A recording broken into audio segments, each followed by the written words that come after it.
بسم اللہ الرحمن الرحیم۔ السلام علیکم ورحمۃ اللہ وبرکاتہ۔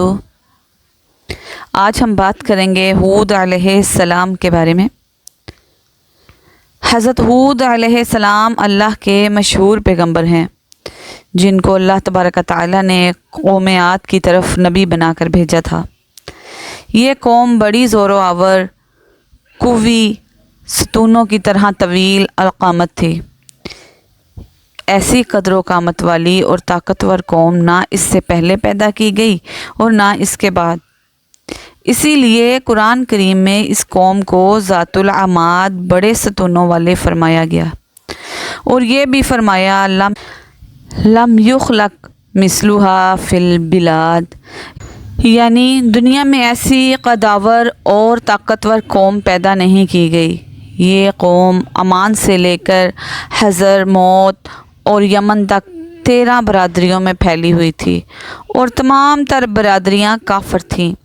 اس قوم کا زمانہ عیسیٰ علیہ السلام سے تقریباً 2000 سال قبل اور حضرت نوح علیہ السلام سے 400 سال بعد بیان کیا گیا ہے۔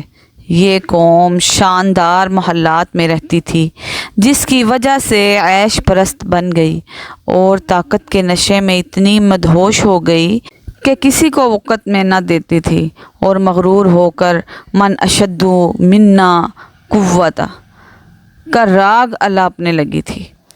اس قوم نے اپنے سے پہلے نافرمان قوموں کی طرح اللہ کے نبی اور اپنے محسن حضرت ہود علیہ السلام کو جھٹلایا، ان کی تکذیب کی، اور اتنی دل و دیری ہو گئی کہ ان سے کہنے لگی کہ فأتنا تعیدنا ان کنت من الصادقین۔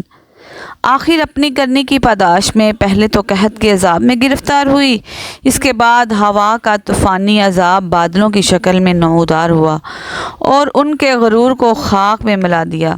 درخت، انسان، رہائش کے مکانات، مویشی، سب کو تہس نہس کر دیا، اور آدمی ہوا کے جھکرے میں زمین پر اس طرح پٹک پٹک کر گرے جیسے کھجور کے تنے کو جڑ سے اکھاڑ کر پھینک دیا جاتا ہے۔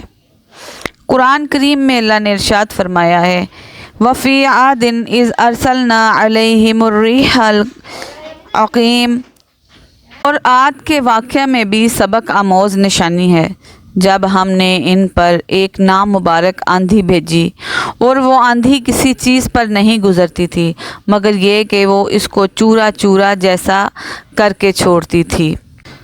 حضرت ہود علیہ السلام کو پروردگار عالم نے قوم عاد کی طرف نبی بنا کر بھیجا۔